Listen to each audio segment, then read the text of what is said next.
ददाति स्वापदान्तिकं वन्देऽहं श्रीगुरो श्रीयुतपदकमलं श्रीगुरं वैष्णवां च श्रीरूपं साग्रजातं साहागना रघुनाथं वितं तं सजीव साद्वैतं सावधूतं परिजनसहितं कृष्णचैतन्यदेवं राधाकृष्णापादान् साहागना ललिता श्रीविशाखावितं च हे कृष्ण करुणा सिंधु दीनबंधु जगतपते गोपेश गोपिकाकांत श्री राधाकांत नमस्ते तप्त कांचन गौरांगी श्री राधे वृंदावनेश्वरी वृषभानुसुते देवी प्रणमामि हरि वाञ्छाकल्पतरुभ्यश्च कृपा सिन्धुभ्यैव च पतितानां पावनेभ्यो वैष्णवेभ्यो नमो नमः। जय श्री कृष्ण चैतन्य प्रभु नित्यानंद श्री अद्वैत गदाधर श्रीवासादि गौर भक्तवृंद। सारे मिलकर बोलो हरे कृष्णा कृष्णा हरे हरे राम राम हरे हरे कृष्णा कृष्णा कृष्णा हरे हरे राम राम हरे हरे कृष्णा कृष्णा कृष्णा हरे हरे राम राम हरे। नमो विष्णुपदाय कृष्णपदाय भूतले श्रीमद् भक्ति वेदांत स्वामी ने नमस्ते सरस्वती देवे गौरवाणी प्रचारणे निर्विशेष।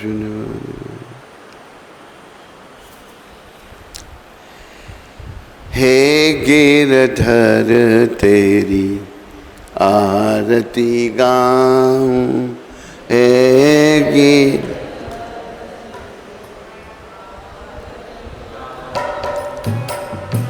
मोर मुकुट तेरे शीश पे सोगे, मोर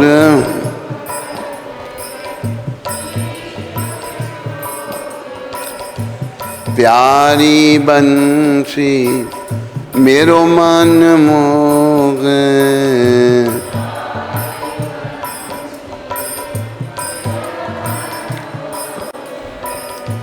देख छवि बलिहारी मैं जाऊं, देख छवि बलिहारी।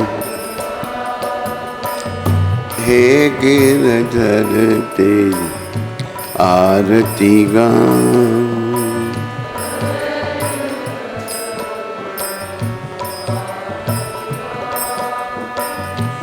चरणों से निकली है गंगा प्यारी,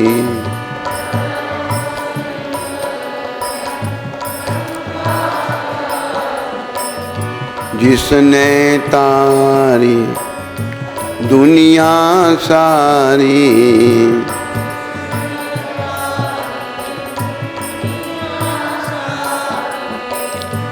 उन चरणों में शीश झुकाऊं, उन चरणों। हे गिरधर तेरी आरती गाऊं,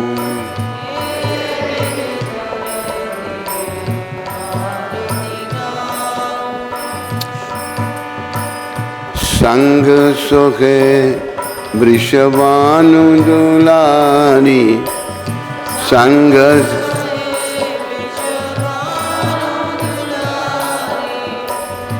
ललिता विशाखा सखियां प्यारी,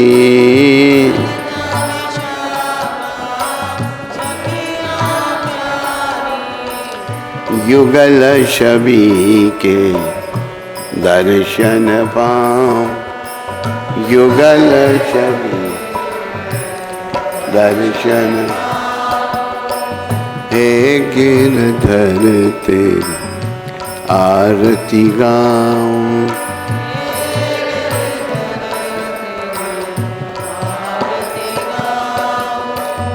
हे गिरधर तेरी आरती गाऊं।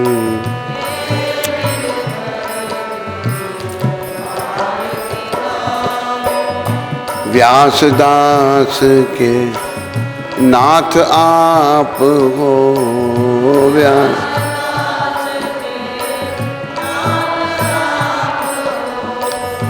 सुख दुख प्यारे साथ आप हो, सुख दुख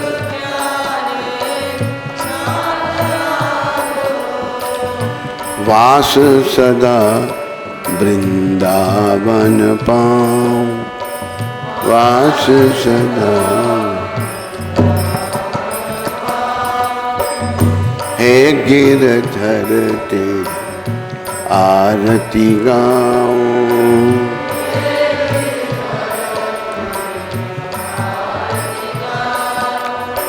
बोलो राधा गिरधर भगवान की, बोलो राधा मदन मोहन भगवान की, बोलो राधा गोपीनाथ भगवान की,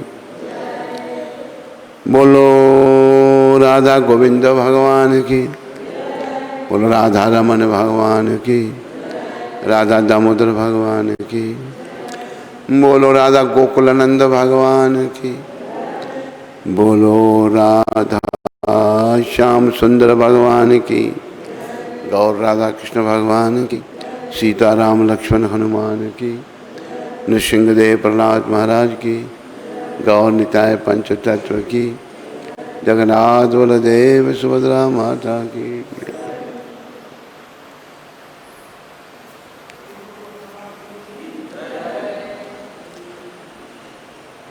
हरे कृष्णा हरे कृष्णा कृष्ण कृष्ण हरे हरे, हरे राम राम राम हरे हरे। बोलो पुरुषोत्तम मास की, बोलो पुरुषोत्तम भगवान की। प्रभुपाद कृपा से आज पुरुषोत्तम मास की 18वें दिन की कथा है। आप सबका स्वागत, धन्यवाद, अभिनंदन। तो प्रभुपाद कृपा से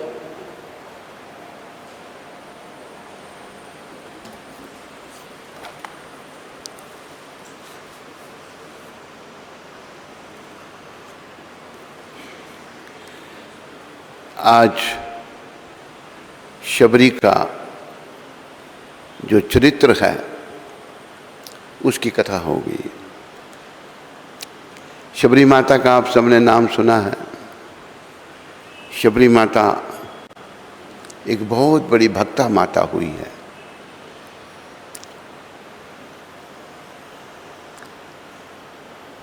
शबरी माता के पूर्व जन्म की कथा। पूर्व जन्म में शबरी माता की रानी थी, बड़ी रूपवती थी, महलों में सदा पर्दे में रहती, हृदय सात्विक था। भगवान ने रूप दिया था, हृदय भी बड़ा सात्विक दिया था, अतः साधु संतों में बड़ा भाव था। जिसका हृदय सात्विक होगा उसी का साधु संतों में भाव होगा। लेकिन एक तो रूपवती, दूसरी रानी, तीसरे लौकिक मर्यादा, चौथे उच्च कुल में जन्म, इन हेतुओं से बाहर निकलकर संतों का दर्शन नहीं कर पाती थी। यह बात इन्हें बहुत खलती थी।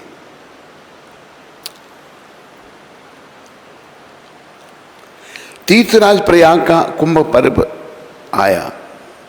शबरी ने सोचा कि वहाँ चलकर खूब जी भर संतों का दर्शन करूंगी, परंतु संयोगवश ऐसा बना कि वहाँ भी पर्दे में रहना पड़ा। त्रिवेणी का स्नान करते समय में भी पर्दे में स्नान किया। तब रानी को बड़ा दुख हुआ और रानी ने अपने रूप तथा लौकिक बंधनों को बहुत धिक्कारते हुए त्रिवेणी जी से वर मांगा कि अगला जन्म मेरा नीच कुल में हो, कुरूप हो, भागवत चरणों में मेरा प्रेम हो। वही रानी दूसरे जन्म में शबरी हुई। तो प्रिय बंधुओं, देखो आदमी बड़ा सुंदर है,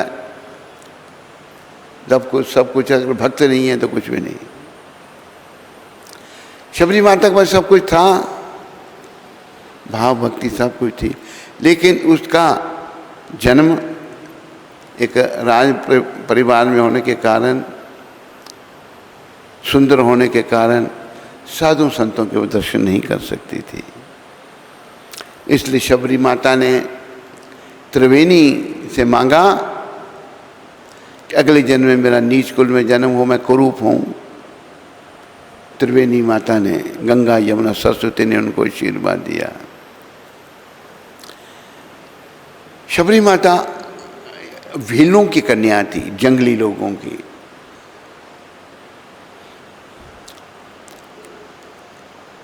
इनके विवाह का अवसर पर माता पिता ने बरातियों के स्वागत के लिए 100 जंगली जानवरों को पकड़कर बांध रखा था, वध करने के लिए।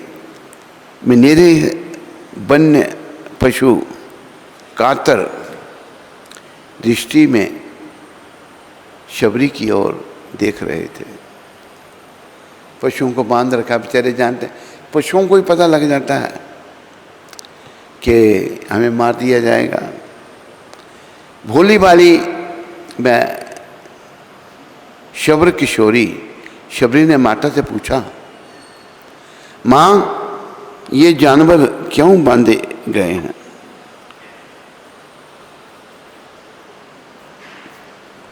माँ ने सहज भाव से साफ बात बता दी।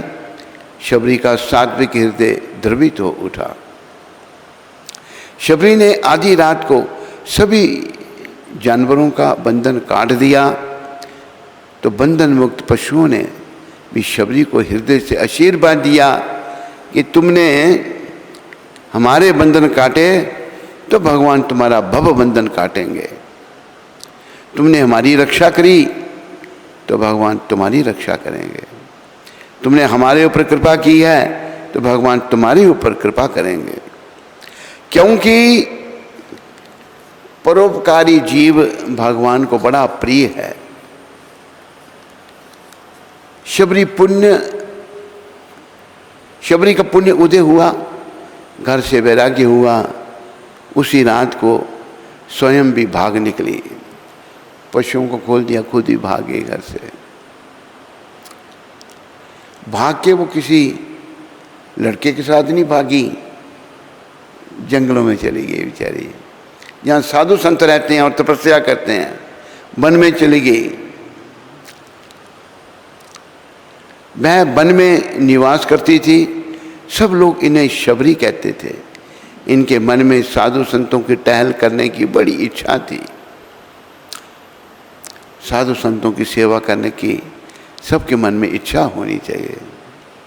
ये भारत साधु संतों का देश है, लेकिन विदेशी निमित्त बने, बड़ा विदेशियों ने गड़बड़ की भारत में। थोड़ी रात रहने पर वह ऋषियों के आश्रम में छिप कर जाती और लकड़ियों के गड्ढे रख आती। यह सेवा उन्हें बहुत अच्छी लगती थी। प्रातःकाल शीघ्र ही उठकर सरोवर पर आने जाने के मार्ग को झाड़ बुहार उसकी कंकड़ियों को बीन कर अगला अलग डाल देती थी। ये सेवा करते हुए इनको कोई भी नहीं देख पाता। सेवा कर रही हैं लेकिन किसी को पता नहीं है कि कौन ये सेवा करता है। कई औरतों को सेवा करते दिखाने के लिए करते, मैंने ये किया, मैं रात को जागता रहा, मैं 19 घंटे से जागा हूँ, अभी तो आराम करना चाहिए। लेकिन शबरी का भाव किसी को पता ही नहीं। वनवासी ऋषियों में एक मतंग नामक ऋषि थे। वे परम विरक्त और भक्ति रस के आनंद से परिपूर्ण थे। बोलो बोलो मतंग ऋषि जी महाराज की। मतंग ऋषि जो विरक्त थे और भक्ति रस के आनंद से परिपूर्ण थे, भक्त थे वो भगवान के। लकड़ियों के बोझ देखकर वह कहने लगे कि इस तपोवन में कौन सा चोर आ गया जो नित्य चोरी से सेवा करता है, उसे एक दिन पकड़ो। आज्ञा पाकर मतंग जी के शिष्य सावधानी से पहरा देने लगे। जैसे ही शबरी ने लकड़ियों का बोझ रखा वैसे शिष्यों ने उसे पकड़ लिया। मतंग ऋषि भगवत भक्ति के प्रभाव को बहुत अच्छी तरह से जानते थे। कैसे जानते थे? खुद भक्त थे वो। वह सोच विचार कर शिष्यों से बोले कि भक्ति के प्रताप से यह इतनी पवित्र है कि इसके ऊपर कई करोड़ ब्राह्मणत्व निशावर कर देनी चाहिए। मतंग ऋषि ने शबरी को अपने आश्रम की एक पर्णकुटी में रहने के लिए स्थान दिया और उसके कान में सीताराम मंत्र दे दिया, मंत्र का दे दिया। सीताराम सीताराम सीताराम कहिए, सीताराम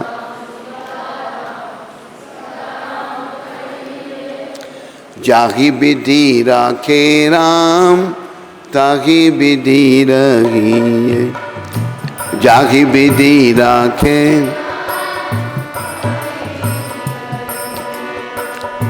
सीताराम सीताराम सीताराम कहिए, ताराम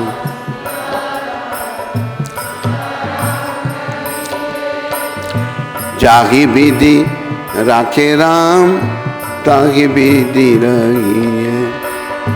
जाहि विधि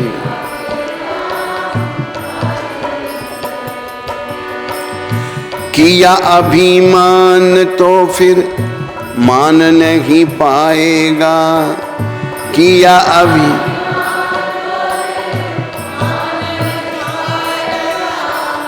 होगा प्यारे वही जो श्री राम जी को भाएगा। होगा प्यारे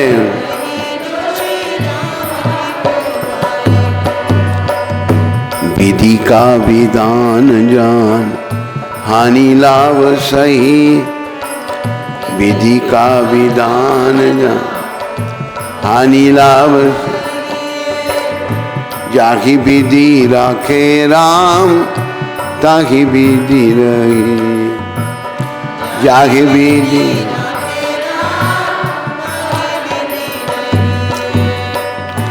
जिंदगी की डोर सौंप हाथ दीनानाथ के।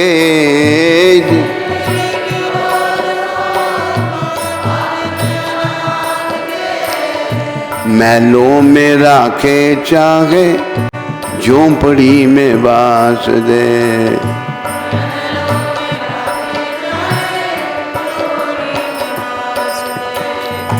फल आशा त्याग फल आशा त्याग शुभ कर्म करते रहिए। फल आशा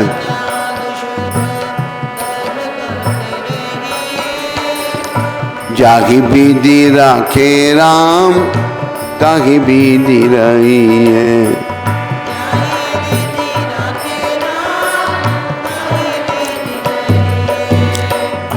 सीताराम सीताराम सीताराम कहिए सीताराम।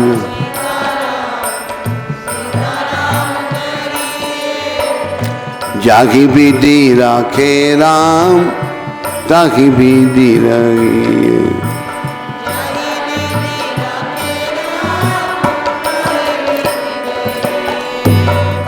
आशा एक राम जी की दूजी आशा तोड़ दे। दूजी आशा नाता एक राम जी से दूजे नाते तोड़ दे। नाता एक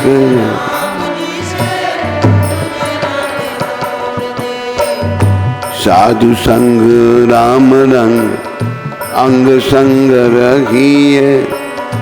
साधु संग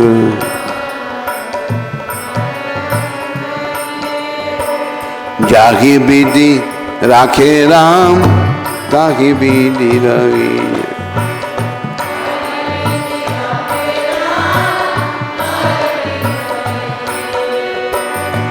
सीताराम सीताराम सीताराम कहिए सीताराम।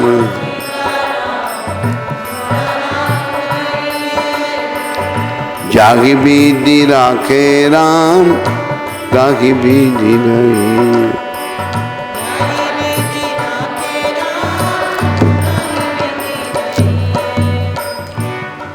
देखो ऐसा वर्णन आता है, शबरी ने दंडक वन में जहाँ बहुत ऋषि मुनि रहते थे, वे कईयों के पास गई, कहा मुझे दीक्षा दो।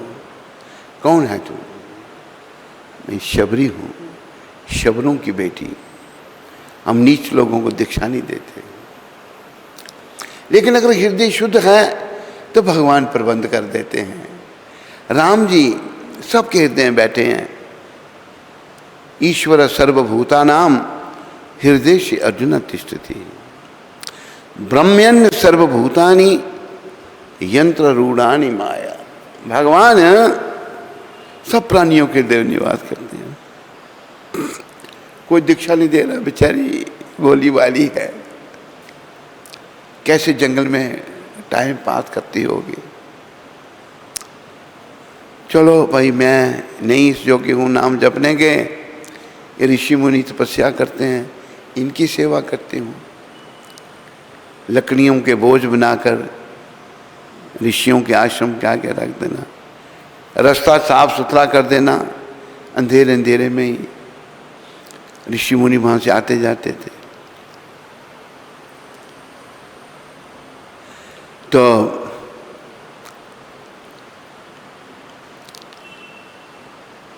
जब ऋषियों ने ये सुना, इसको दीक्षा दे दी, तो ऋषि जो हैं बड़े क्रुद्ध हो गए, क्रोध आ गया उनको। बहुत दिनों के बाद जब मतंग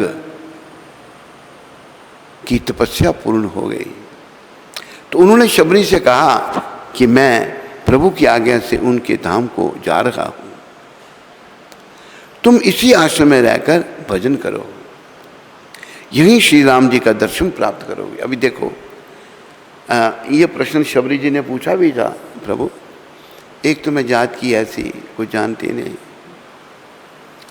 फिर भी आपने मेरी कुटिया में आ पाए। तब राम जी ने कहा था तेरे गुरु ने आशीर्वाद दिया था, तो मैं संतों की वाणी को असत्य नहीं होने देता, इसलिए मैं तेरी कुटिया में आया हूँ। गुरुदेव श्री मतंग ऋषि जी के वियोग ने शबरी के हृदय को बड़ा कष्ट दिया। गुरुदेव चले गए, शबरी बड़ी दुखी है। अरे बोल कोई जाके उसको बुला के लाओ, प्राणेश्वर यहाँ आया था, कहाँ गया? ये लोग सत्संग में क्यों नहीं बैठते हैं?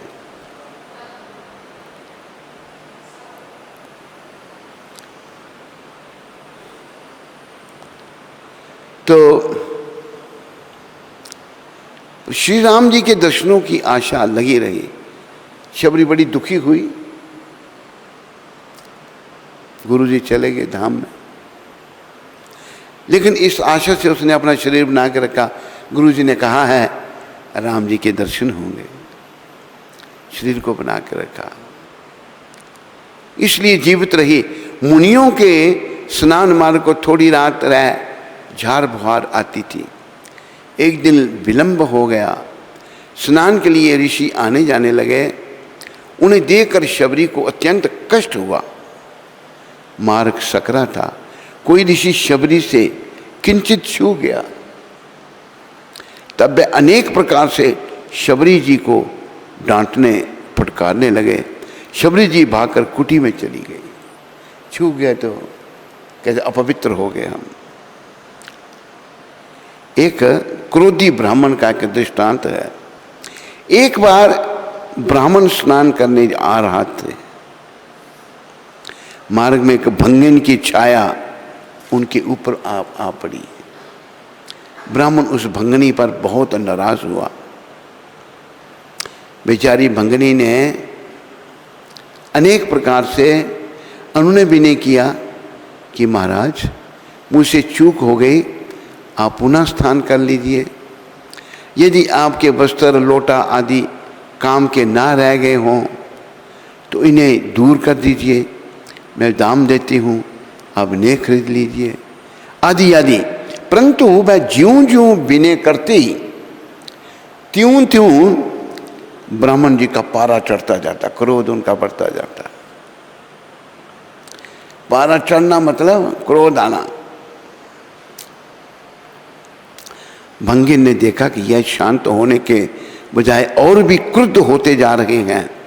तब उसने ब्राह्मण का हाथ पकड़ लिया और बोली कि तुम तो हमारी बिरादरी के हो, हमारे घर चलो। किसी कैसी भूली भूली बातें कर रही हो।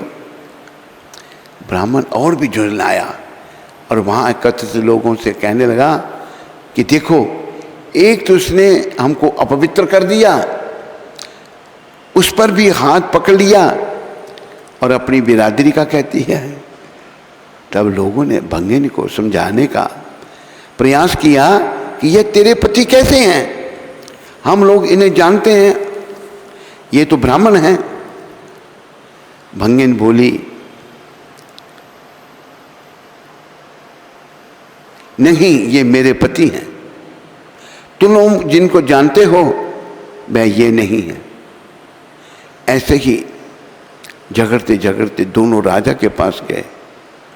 राजा के सामने भी भंगिन ने यही बात कही।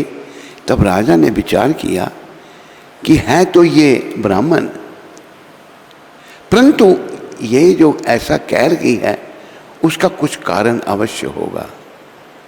तब उससे पूछा कि तुम सही सही कहो, ये तुम्हारे पति कैसे बने। तब भंगिन ने हाथ जोड़कर निवेदन किया कि महाराज, मैंने इनसे बहुत अनुनय विनय किया पर सब व्यर्थ गया। तो मैंने विचार किया कि ब्राह्मण की सतोगुणी वृत्ति तो इनमें है नहीं, चंडाल रूप क्रोध इनमें भरा है। सो चंडाल मेरी बिरादरी है, मेरे पति हैं, इसलिए मैंने इनसे ऐसा कहा। यह सुनकर राजा ने भंगिन की सराहना की और पंडित जी को समझाया, बुझाकर विदा किया कि अब क्रोध नहीं करना। देखो,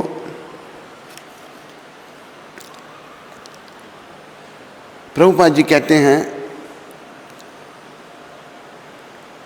जो लोग, हिंदू लोग भी मांस खाते हैं ना, वो भी मुसलमान ही हैं। जाति से क्या है, जैसे हमारे पंडित, कश्मीर के पंडित जनेऊ पहनते हैं, वही मांस मुसलमान खा रहा, वही पंडित खा रहा। हम पंडित हैं। अरे कैसे पंडित हो तुम उनसे भी गए गुजरे हो। तो इसी प्रकार जिसके प्रति द्वेष बुद्धि हो जाती है उसके गुण भी दोष ही समझ पड़ते हैं। शबरी की सेवा इन्हें अपराध ही मालूम पड़ती है। शबरी को बड़ी बुरी नजर से बाकी ऋषि मुनि देखते थे। रामा रामा रटते रटते बीती रे उमरिया, राम राम।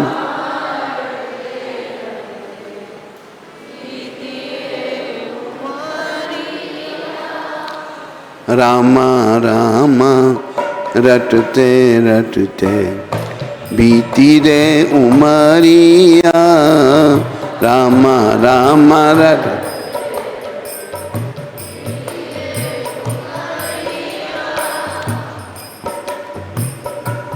ये कौन सा निकाल के दे दिया माता जी?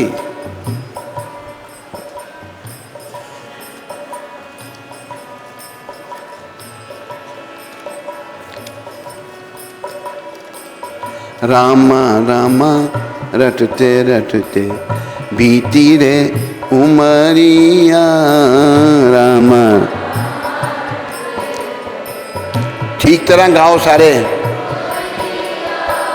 रघुकुल नंदन कब आओगे, रघुकुल नंदन कब। दासी की झोपड़िया, दासी की जो। राम राम रटते रटते बीती रे उमरिया। राम रटते। बच्चों ठीक तरह गाओ। मैं जाति की बिलनी हूँ जी, मैं जाति की भजन भाव नहीं जानो रे, भजन भाव। राम तेरे दर्श के कारण, राम तेरे दर्श के वन में जीवन पालूं रे। चरण कमल से निर्मल कर दो चरण, दासी की नगरिया। राम राम रटते रटते बीती रे उमरिया। राम।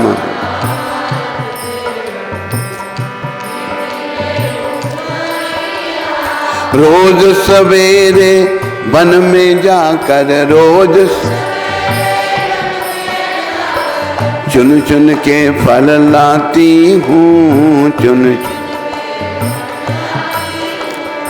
अपने प्रभु के सन्मुख रख कर, अपने प्रभु प्रेम से भोग लगाती हूँ। मीठे मीठे बेरों की मैं, मीठे मीठे बेर भर लाई छवरिया, भर लाई छ। राम राम रटते रटते बीती रे उमरिया।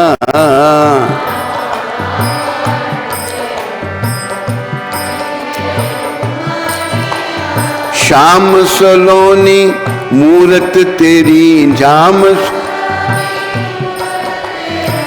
नैना बीच बसाऊंगी।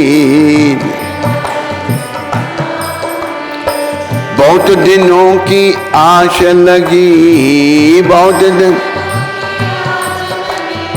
दिल से नहीं भुलाऊंगी। अब क्यों प्रभु जी भूल गए हो, अब क्यों प्रभु जी दासी की डगरिया। राम राम रटते रटते बीती रे उमरिया। राम राम।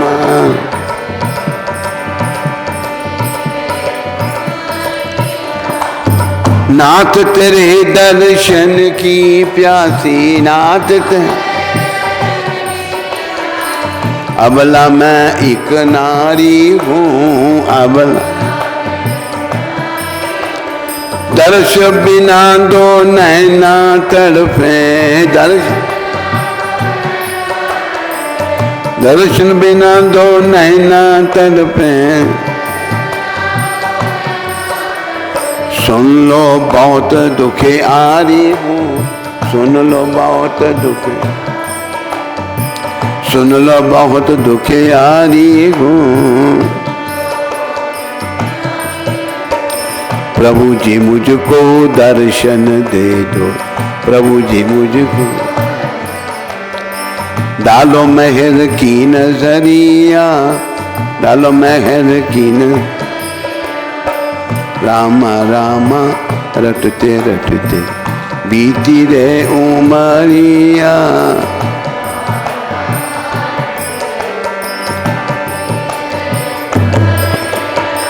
रघुकुल नंदन कब आओगे, रघुकुल नंदन कब आओगे, दासी की झोंपड़िया। रामा रामा रटते रटते, रामा रामा रटते रटते बीती रे उमरिया। राम राम।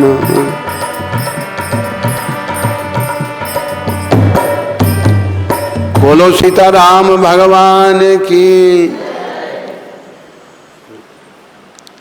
तो शबरी माता सदा भगवान का नाम लेती और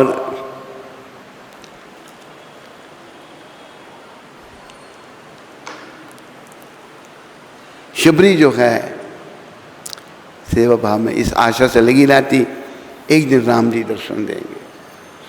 देखो कहा है विश्वासा फलदायका, किसी को विश्वास हो जाए उसका फल उसको मिलता है। हमारा विश्वास नहीं है, हम मन के अधीन हैं, पर लगे रहना है इस मन को हरि के अधीन करने के लिए। जैसे भगवान ने कहा गीता में, रामायण में, वैसे इस मन को लगाना है, इस मन के अधीन नहीं रहना। शबरी जी को श्री राम जी की बड़ी भारी चिंता रहती, वे आगमन की प्रतीक्षा में अति व्याकुल रहती।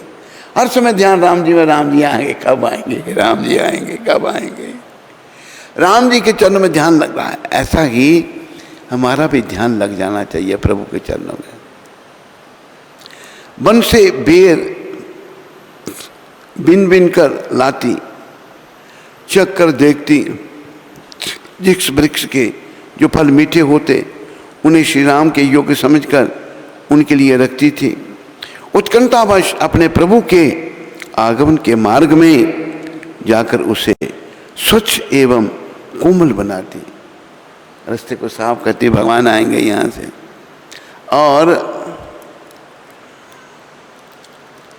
अपने नेत्रों के पावड़े बिछाकर विचार करती कि राघवेंद्र सरकार कब आएंगे। हाँ, ध्यान भगवान के चरणों में लगा है। बड़ा सुंदर कहा है, सारे बोलो।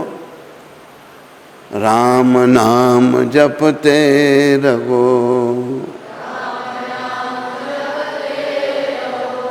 जब लग घट में प्राण, जब लग कभी तो दीन दयाल के भनक पड़ेगी कान।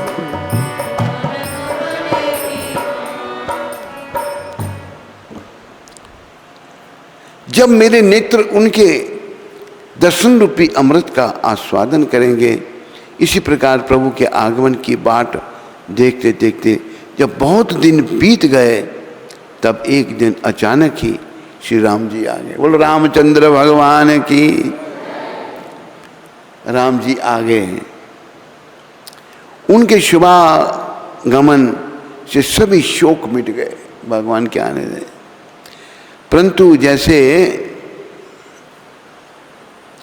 सूर्य देव प्रकट होते हैं, अंधेरा भाग जाता है, इसी प्रकार राम जी के आने से शोक रूपी अंधेरा भाग गया। उनके शुभागमन से सभी शोक मिट गए, परंतु उसे अपने शरीर के नीच कुल में उत्पन्न होने की बात याद आ गई कि मैं तो नीच हूँ शबरी माता को। इसलिए वह संकोचवश भाग कर कहीं छिप गई राम जी के आने पर। श्री रघुनाथ जी स्वयं सबसे पूछने लगे, क्या कहते हैं रघुनाथ जी कि शबरी कहाँ है, शबरी कहाँ है। ऋषि मुनि शबरी का छिपना और प्रेम विवश प्रभु का पूछना देखकर स्तब्ध खड़े रहे। ऋषि मुनि भी भाई भगवान शबरी के लिए पूछ रहे हैं। भगवान श्री राम वनवासी लोगों से और ऋषियों से पूछते पूछते वहाँ आए जहाँ शबरी का स्थान था। वहाँ शबरी को ना देखकर भगवान कहने लगे कि भाग्यशालिनी हरि भक्ता कहाँ है।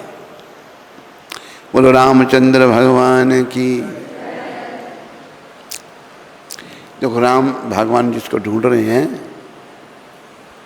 ये क्या है। सबसे ऊंची प्रेम सगाई, प्रेम सबसे ऊंची प्रेम सगाई। प्रेम के बस में भगवान शबरी को ढूंढ रहे हैं। सबसे ऊंची प्रेम सगाई, सबसे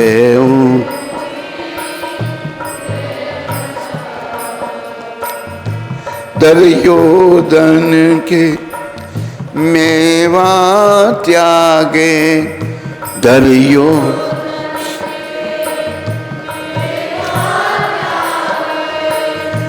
साग विदुर घर खाई, साग विदुर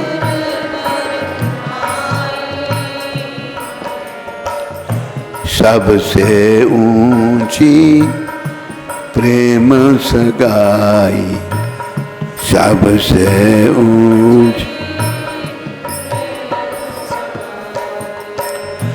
झूठे फल शबरी के खाए, झूठे फल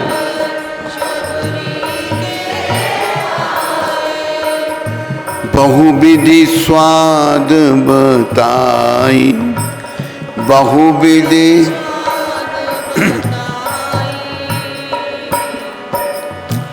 सबसे ऊंची प्रेम सगाई, सबसे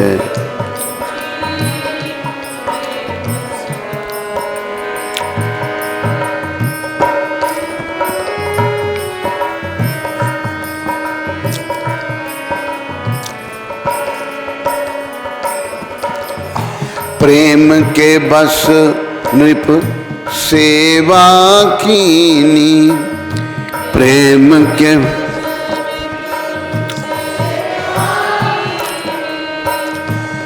प्रेम के बस नृप सेवा कीनी, प्रेम के बस नृप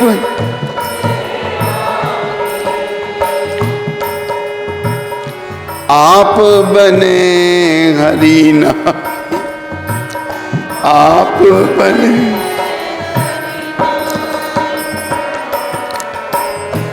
सबसे ऊंची प्रेम सगाई, सबसे ऊंची सबसे ऊंची प्रेम सगाई।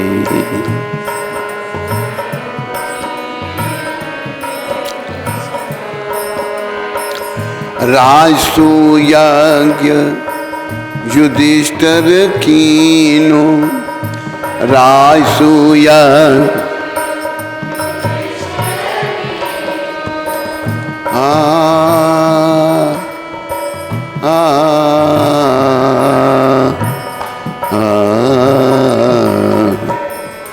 राजसूयज्ञ युधिष्ठिर कीनो,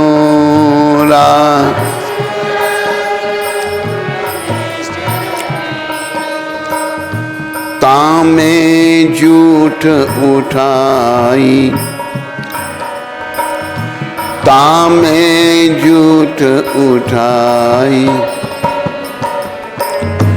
सबसे ऊंची प्रेम सगाई, सबसे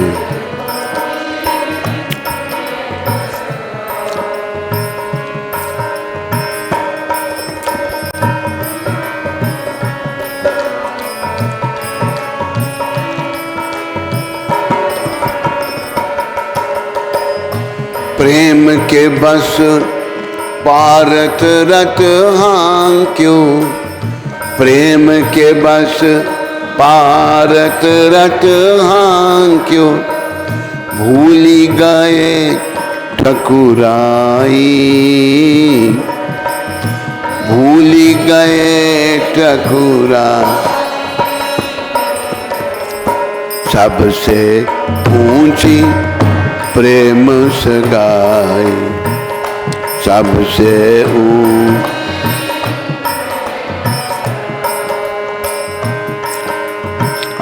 ऐसी प्रीति बड़ी वृंदावन, ऐसी प्रीति गोपियन नाच नचाई, गोपियन नाच, सबसे ऊंची प्रेम सगाई, सबसे ऊंची। सूर क्रूर इहि लायक नाही, सूर क्रूर कहाँ लग करूं बड़ाई, कहाँ लग करूं बड़ाई, सबसे ऊंची प्रेम सगाई, सबसे ऊंची। मेरे प्यारे हरि भक्तों व माताओं, बालको बालिकाओं, मेरी अपनी प्यारी आत्माओं, याद रखो राम ही केवल प्रेम प्यारा, जान लई सो जान नगारा। प्रेम, प्रेम से गाई, प्रेम के वशीभूत होकर त्रिलोकीनाथ भगवान सब कारणों के कारण, सबके स्वामी, कुछ भी करने के लिए तैयार हो जाते हैं। प्रेम ऐसा है, प्रेम प्रभु का स्वरूप है। और संदेश ये है पुरुषोत्तम महाराज जी की कृपा से हमने वही प्रेम भगवान के लिए जागृत करना है। सबसे ऊंची प्रेम सगाई, इस भजन में कुछ भगवान के प्रेम के उदाहरण दिए हैं। जब कौरव पांडवों का अपना आपस में विरोध चल रहा था, कौरव लोग पांडवों से बड़ा विरोध कर रहे थे बेमतलब का। वो बेचारे अनाथ थे, उनके पिता मर चुके थे, उनको बड़ा कष्ट दे रहे थे, राज्य हड़पना चाहते थे। राज्य महाराजा पांडु का था, अभी दुर्योधन हड़पना चाहता है। और दुर्योधन का अंधा धृतराष्ट्र बाप और दुर्योधन का साथ दे रहा है। भेदभाव, गलत चाहे पुत्र है उसका भी साथ नहीं दो, ठीक चाहे शत्रु है उसका साथ दो। लेकिन दुर्योधन की मति भ्रम थी और बाप भी उसको सहयोग कर रहा था।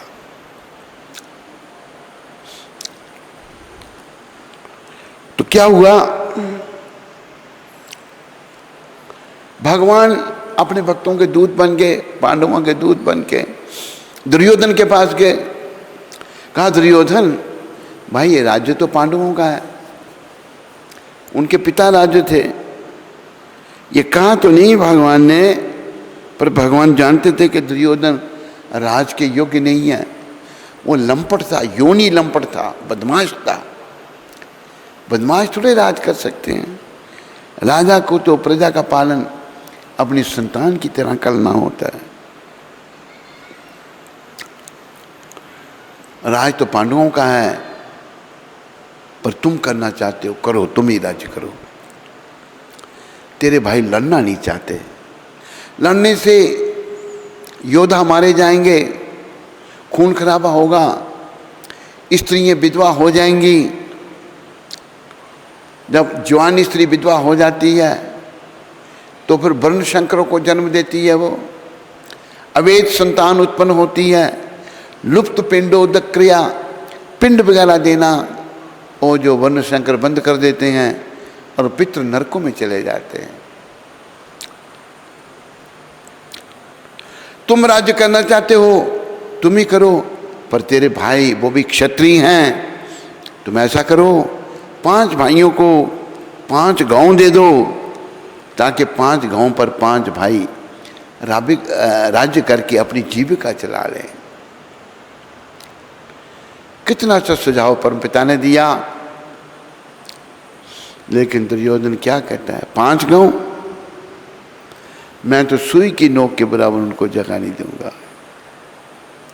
दुष्ट दुर्योधन अपने भाइयों से ईर्ष्या करता था, ईर्ष्या से भरा हुआ था। भगवान का परामर्श उसने नहीं माना। कहते मैं तो सुई के नोक के बराबर जगह नहीं दूंगा। जिनका राज्य उनको 5 गांव में देने के लिए तैयार नहीं। कितनी दुष्टता उसकी। तो उस समय भोजन का समय था और आज उसके पास था, दुर्योधन के पास 56 भोग उसने बनाए थे।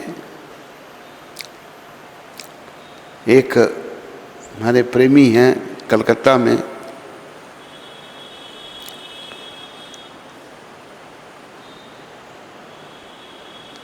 वो इसको बड़ा पसंद करते हैं, थोड़ा सुना देते हैं, हो सकता है वो सुन रहे हो।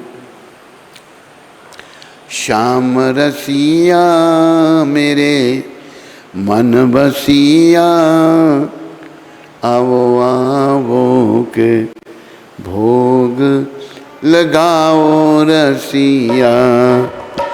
श्याम रसिया में मन बसी, आवो आवो के भोग। श्याम रसिया मेरे मन बसिया, आओ आओ के भोग लगाओ रसिया।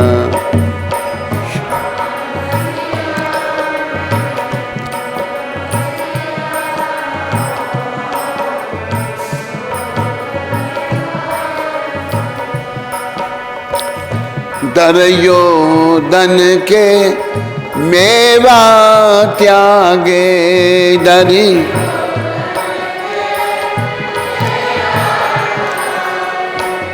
साग विदुर घर खायो रसिया। साग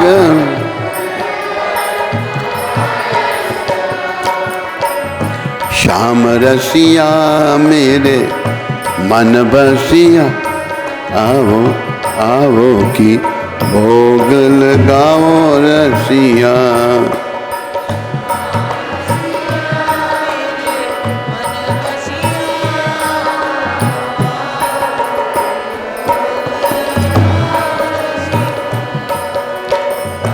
भिलनी के बेर सुदामा के तंदुल, भिलनी के बेर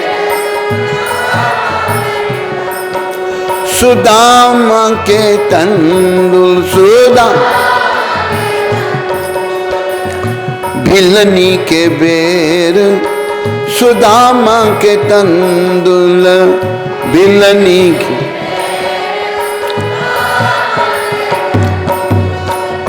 प्रेम से भोग लगायो रसिया। प्रेम से भोग श्याम रसिया मेरे मन बसिया, आओ आओ की भोग लगाओ रसिया। श्याम रसिया।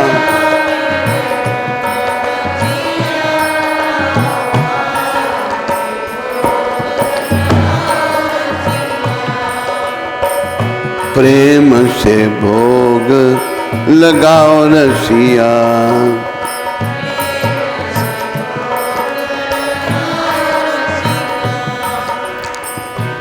तो भगवान प्रेम के भूखे हैं। दुर्योधन ने जब भगवान की बात नहीं मानी 5 गांव देने की, भगवान ने नहीं खाया। कहता हम तुम्हारा अतिथि स्वीकार नहीं करते, भाव नहीं है, भक्ति नहीं है। 56 भोग है तो क्या करना 56 भोग को। एक बार एक संत की बात याद आई मेरे को। संत थे, बड़े लोग जाते थे उनके पास। एक कोई गरीब बेचारा गया, किसान, मक्की की रोटी बना के ले गया, कुछ साग ले गया। महाराज एक सेठ गया, वो परोंठे पका के घी में बहुत बढ़िया वो लेके गया। भोजन पाने का समय आया, महात्मा जी ने वो मक्की की रोटी उठाई और उसको खाने लगे। सूखी साग की रोटी ऐसे साग के साथ। 5 में क्या बैठा, महाराज वो परोंठा खाओ, बड़े नरम नरम परोंठे हैं घी वाले, उनको खाओ। बार बार कह रहा है, महात्मा जी सूखी रोटी खा रहे हैं। जब वो बार बार कहने लगा तो संत ने क्या किया, वो मक्की की रोटी ली, हाथ में पकड़कर उसको निचोड़ा, उसमें से दूध निकलने लगा। कहती देखो दूध की कमाई है। परोंठे को लेकर निचोड़ा था, खून निकला उसमें से। कहते खून की लोगों का खून पिया इस आदमी ने। तो भगवान को प्रेम चाहिए, दूध की कमाई चाहिए। उनको 56 भोग नहीं अच्छे लगते। विदुर जी का साग, विदुरानी के केले के छिलके उनको अच्छे लगते हैं। झूठे फल शबरी के खाए। शबरी की कथा आप सुन रहे हैं। जब राम जी गए तो शबरी माता बेरों को चख कर उनको देती, मीठे होती तो हाथ में देती, खट्टे होती तो फेंक देती। त्रिलोकीनाथ भगवान राम, बोलो त्रिलोकीनाथ भगवान राम की। राम झूठे बेर खा रहे हैं उसके। कहते स्वाद बहुत है इनमें, क्या भाव है। प्रेम के बस नृप सेवा की नहीं, प्रेम के बस होकर राजा की सेवा की नहीं। भगवान ने आप बने हरि नाई। भगवान नाई बन गए। देखो क्या भगवान भेष बना लेते हैं। ये सेवा, ये प्रसंग इस प्रकार का। सैन नाम के एक नाई थे, बड़े भक्त थे भगवान। कोई भी भक्त हो सकता है, नाई भी हो सकता है, शूद्र भी हो सकता है, मुसलमान भी हो सकता है, चंडाल भी हो सकता है, कोई भी। सैन जो है जाति के नाई थे, संत सेवी थे बड़े। कई बार हम कहते हैं जिस किसी को भी भगवान मिले हैं संतों की कृपा से। तो क्या हुआ, संत वो भी राजा की सेवा, मालिश करनी थी राजा को। मालिश करने जा रहे थे सैन जी, तो संत मंडली आ गई। राजा की सेवा को भूल गए, संतों की सेवा में लग गए। संतों की सेवा की, खिलाया पिलाया उनको। बाद अभी उठाया सामान, देर हो गई। सेवा का सामान राजा के पास आ गए। जब द्वार पर पहुंचे तो वो द्वारपाल जो कहता है, सैन जी अभी अब दोबारा क्यों आ गए फिर से। उसके मुंह को देखते हैं, दोबारा, मैं तो पहली बार आ रहा हूँ। राजा के पास गए, राजा को जुहार किया, प्रणाम की कि महाराज संत आ गए थे, मुझे क्षमा कर देना, आने में विलम्ब हुआ। लेकिन अभी मेरे को मालिश करके कौन किया है। सैन जी अवाक। राजा तुरंत समझ गया भगवान ने सैन जी का रूप धारण किया था और राजा को मालिश की बड़ी अच्छी। राजा को बड़ा आनंद आ रहा है, परमपिता मालिश कर रहे हैं राजा की। बीच में मालिश हो रही है, जब आगे तेल का कटोरा पड़ा हुआ है, भगवान खड़े हैं, राजा बैठा है। पीछे खड़े होकर मालिश कर रहे हैं। कटोरे में भगवान के मुखारबिंद का प्रतिबिंब पड़ रहा है वहाँ पर तेल के कटोरे में। तो सैन नहीं दिख रही कटोरे में, कटोरे में भगवान दिखते हैं किरीटी कुंडल मोर मुकुट धारण किए, मुकुट पहने हुए भगवान।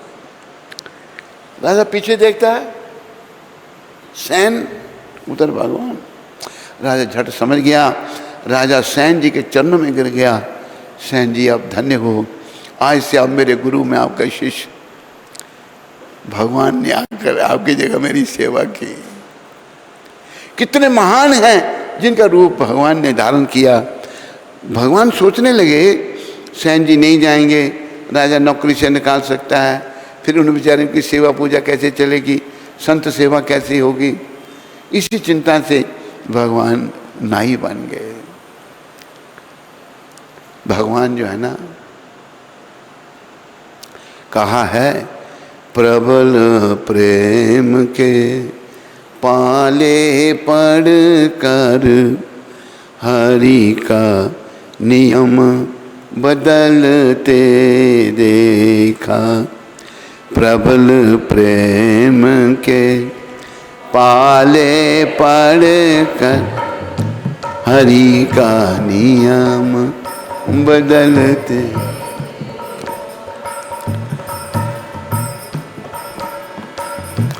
प्रेम के बस में होकर भगवान अपने नियमों को बदल देते हैं। अरे भगवाइयो, इंटरनेट में सुनने वालों, यहाँ सुनने वालों, ऐसे भगवान को मत छोड़ो, इनकी शरण में आओ, इनके हाथ में जीवन की डोरी सौंप दो। ये बड़े दयालु हैं, ये प्रेम के वशीभूत होकर ये घटनाएं उनके जीवन की, भगवान की लीलाओं की बताई हैं। प्रेम के वशीभूत होकर भगवान कुछ भी कर देते हैं। प्रबल प्रेम के पाले पड़ कर प्रभु को नियम बदलते देखा। प्रबल प्रेम पाले पर प्रभु को नियम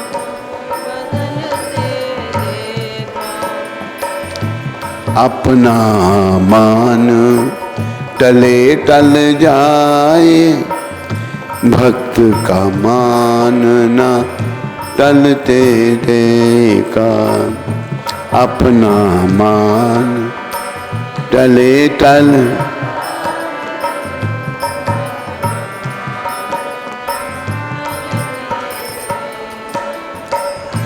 जिनकी केवल कृपा दृष्टि से, जिनकी केवल कृपा दृष्टि सकल विश्व को पलते देखा। सकल विश्व को पलते उनको गोकुल में, उनको गोकुल में माखन पर 100 बार मचलते देखा। उनको गोकुल में गौरस पर 100 बार मचलते।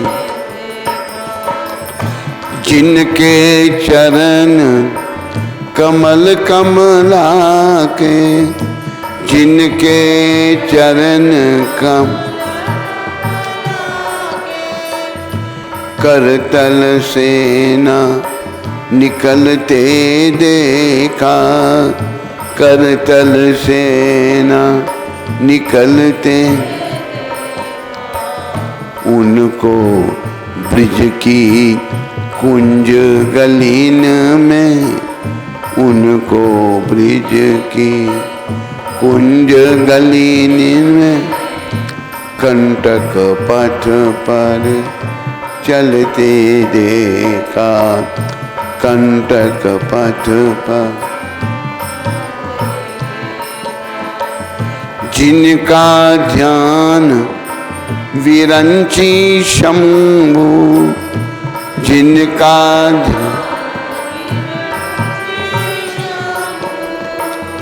शंकादिक सेना संबलते देखा, शंकादिक सेना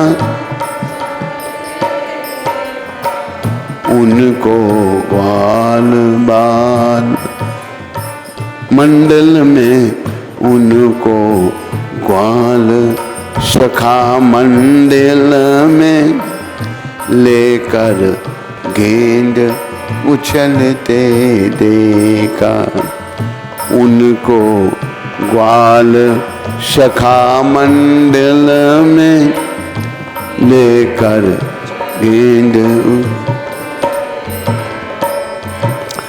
जिनकी वक्र भ्रुकुटी के डर से सागर सप्त उछलते देखा, जिनकी वक्र भ्रुकुटी के डर से सागर सप्त उछलते देखा, उनको माँ यशोदा के भय से अश्रुबिंदु दृग टलते देखा, उनको माँ यशोदा के भय से अश्रुबिंदु दृग टलते देखा। प्रबल प्रेम के पाले पड़कर हरि का नियम बदलते। प्रिय बंधुओं, भगवान प्रेम के वशीभूत होकर कुछ भी बन जाते हैं, कुछ भी करते हैं, उसी प्रेम को जागृत करना है। वो प्रेम हम सबके हृदयों में है, लेकिन ढका हुआ है दुष्ट काम के द्वारा। तो कल फिर से शबरी की कथा से हम और शबरी के दिव्य जीवन पर चर्चा करेंगे। आज भक्तमाल कथा को यहाँ विराम दिया जाता है। और आज पुरुषोत्तम मास की 19वें दिन की कथा आपको सुनाने का प्रयास करते हैं। आज पुरुषोत्तम मास की कथा होते हुए 19 दिन हो गए। नारायण जी ने कहा, हे नारद, भक्तवत्सल भगवान अपनी वाणी से सुदेव ब्राह्मण को प्रसन्न करते हुए बोले, हे द्विजराज, जिससे मैं प्रसन्न हुआ क्या वह तुम नहीं जानते? मेरा प्रिय पुरुषोत्तम मास आने पर तुम दोनों स्त्री पुरुषों ने उपवास कर यहाँ बैठने से पुरुषोत्तम मास की सेवा की। एक बार वेद में कहे गए साधनों को और दूसरी और पुरुषोत्तम मास के सेवन को जब ब्रह्मा जी तोलने लगे तो वेदोक्त साधन वेदोक्त साधन बहुत हल्के लगे, हल्के निकले और पुरुषोत्तम मास सेवन व्रत भारी हुआ। इसलिए संसार में पुरुषोत्तम मास अधिक पूज्य और मान्य है। बोलो पुरुषोत्तम मास जी महाराज की। जो मनुष्य का जन्म लेकर श्री पुरुषोत्तम मास में जप तप स्नान दान आदि नहीं करते हैं, वे जन्म जन्मांतर में दरिद्र होते हैं।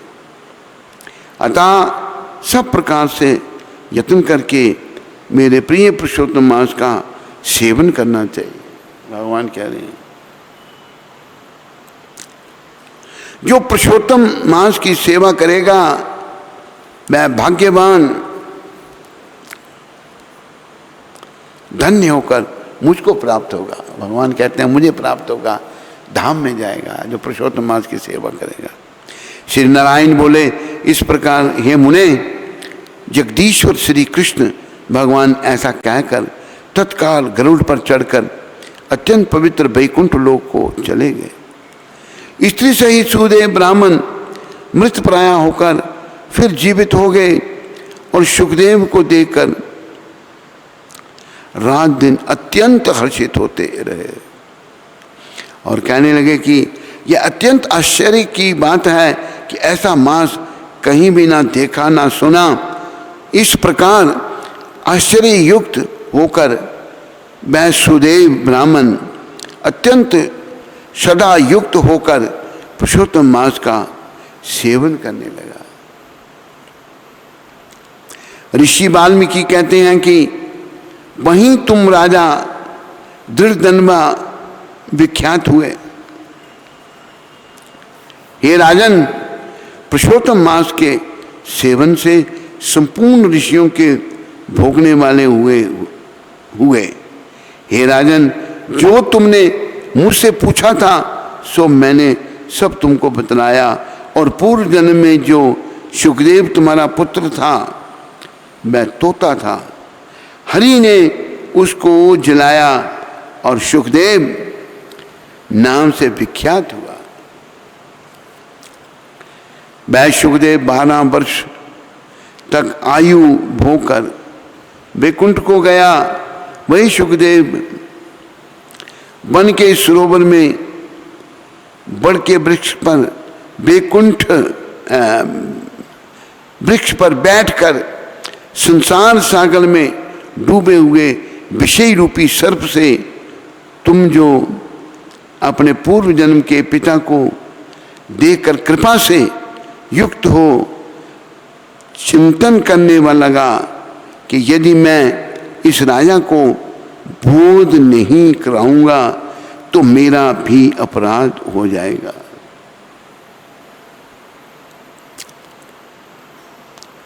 तो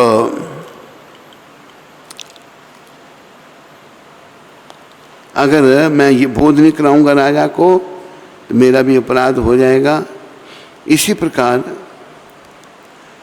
शिष्य अगर गलतियां करते हैं, गुरु नहीं समझाते हैं उनको, तो उनका भी अपराध हो जाता है।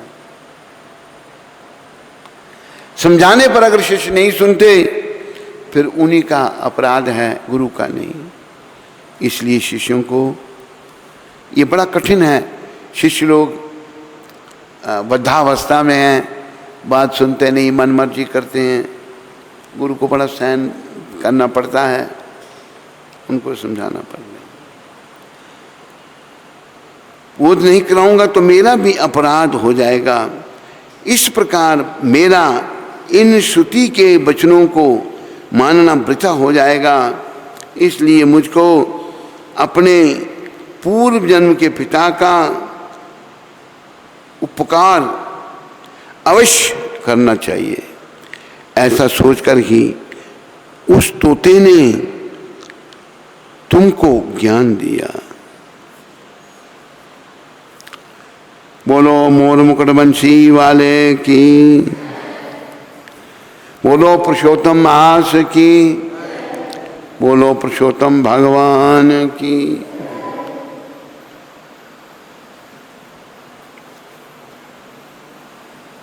हरे कृष्णा। तो गुरु महाराज का बहुत बहुत आभार। आज उन्होंने पुरुषोत्तम मास के 19वें दिन की कथा का श्रवण करवाया। तो सभी लोग गुरु महाराज का आभार व्यक्त करेंगे 3 बार हरि बोल बोल के। हरि बोल, हरि बोल, हरि बोल।